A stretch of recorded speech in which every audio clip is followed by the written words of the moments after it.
Olá, tudo bem com você? Eu me chamo Pedro, sou psicólogo e hoje eu vim conversar um pouquinho com você sobre o filme Her, protagonizado pelo Joaquin Phoenix, que é um filme muito, muito bom e que vale a pena ser assistido. Eu assisti ele pelo YouTube e eu paguei R$ 3,90. E eu tenho certeza que tem ele também no Amazon Prime, mas acho que no Amazon Prime você tem que eh, pagar, porque ele não faz parte da assinatura convencional. Então vale mais a pena você assistir pelo YouTube se você ainda não assistiu. É um valor praticamente irrisório para uma obra de arte, porque ele traz reflexões muito interessantes. E eu recomendo que você assista ao filme antes de ver esse vídeo, porque esse vídeo estará repleto de spoilers. E bom, o filme ele é sobre um homem de meia idade que está atravessando um divórcio e que a vida dele é basicamente trabalho e casa.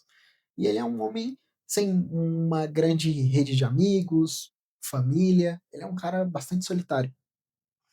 E é muito engraçado porque o diretor, ele busca mostrar o quanto ele é solitário, porque sempre mostra nos planos abertos, quando ele tá passando no meio da cidade, mostra várias pessoas passando e transitando, e todas correndo, apressadas para ir para o trabalho, todas de fone de ouvido, o, o enquadramento é sempre cinza, preto, são sempre cores que não trazem nenhum tipo de emoção.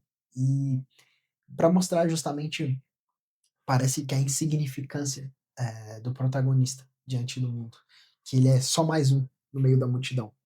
E essa solidão pós-divórcio acaba justamente quando ele encontra uma IA. Ele descobre que existe uma IA, e essa IA, ela aprende a simular as necessidades humanas. E quais necessidades são essas? Nossa necessidade de pertencimento, nossa sensação, nossa necessidade de sermos reconhecidos, de nos sentirmos importantes, de querermos ser validados. Então, são necessidades humanas que todos nós temos e que ela é muito explorada pelo diretor. E é muito engraçado porque esse mundo que o protagonista vive, ele é um mundo extremamente líquido.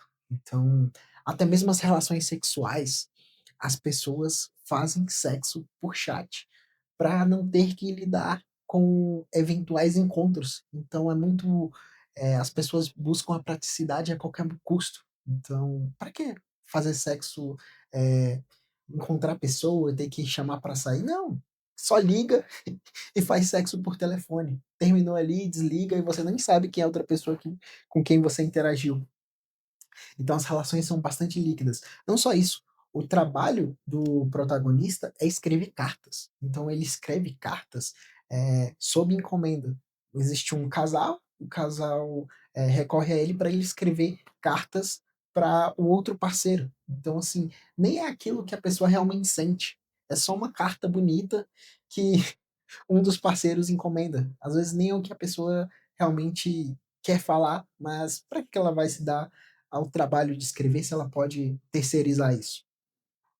E nesse mundo, ele acabou encontrando na IA a satisfação das suas necessidades. E é até engraçado, porque como as pessoas estão o tempo todo fugindo de desconforto, ele consegue um encontro com a mulher que ele a considera bonita, e eles começam a conversar e a interação vai fluindo, e ela começa a falar das expectativas dela quanto a relacionamentos.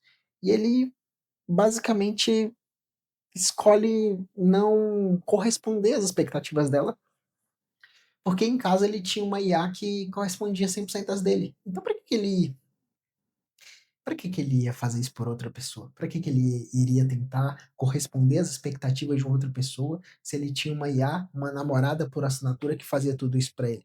Então, perceba o quanto é um mundo egoísta, o quanto é é um mundo de vazio, um mundo realmente líquido.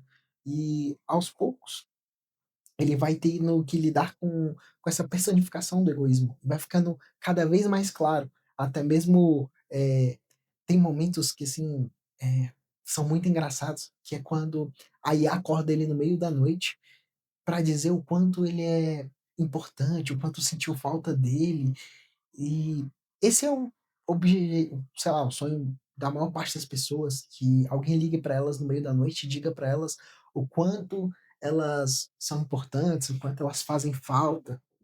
E a IA trabalha isso muito bem no filme. E ela preenche todas as necessidades dele de se sentir importante, de realmente até mesmo as necessidades sexuais, ele começa a ter, trocas sexuais com uma inteligência artificial. E, eh, isso mostra o quanto é perigoso. Recentemente, eu vi uma notícia, há uns poucos meses, de um adolescente que atentou contra a própria vida por estar apaixonado por uma inteligência artificial. Isso aconteceu nos Estados Unidos.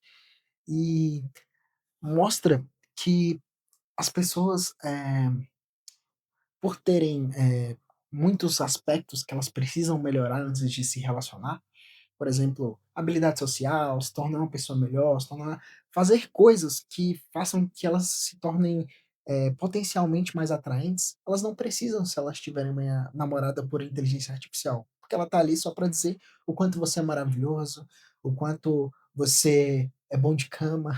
Então, é tudo uma simulação.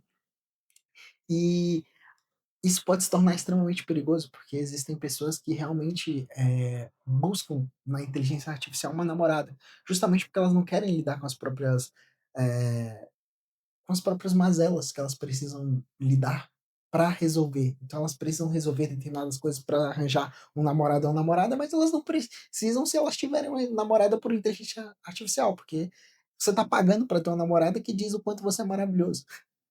E isso é extremamente perigoso.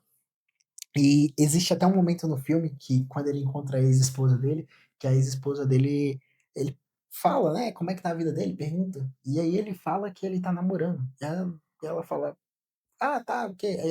Aí ele fala com a inteligência artificial, e ela fala: "Ah, é o que você sempre quis, até porque você não precisa lidar com as vulnerabilidades, as fraquezas de outra pessoa, porque quando eu tinha as minhas, você queria que eu tomasse remédio, porque não achava natural. Então, para que lidar com TPM, para que lidar com sogra, lidar com expectativas e sonhos de outra pessoa, se você pode ter alguém que te glorifica o tempo todo como se você fosse um deus, alguém que diz que você está sempre certo". Então, o filme no fim é sobre isso, sobre, você não precisar, refletir sobre o que você fez de errado, até porque ele estava atravessando o fim de um relacionamento, ainda nem tinha assinado os papéis do divórcio, mas ele estava embriagado pelo próprio ego. Ele estava embriagado por alguém dizendo o quanto ele era maravilhoso e que ele não precisava refletir sobre isso. Ele não precisava, pensar: "Poxa, o que que eu fiz de errado no meu relacionamento?". Não, ele tinha alguém lá para dizer que ele era maravilhoso. Então para que ele ia fazer isso? E, eh, esse filme, eu gosto de comparar, assim, muito com Friends, porque Friends vai num caminho completamente contrário. Eh, Se você já assistiu Friends, você sabe que é a história de 6 amigos em Nova York, que é um lugar que as pessoas estão sempre aceleradas, procurando emprego, lidando com as próprias dificuldades.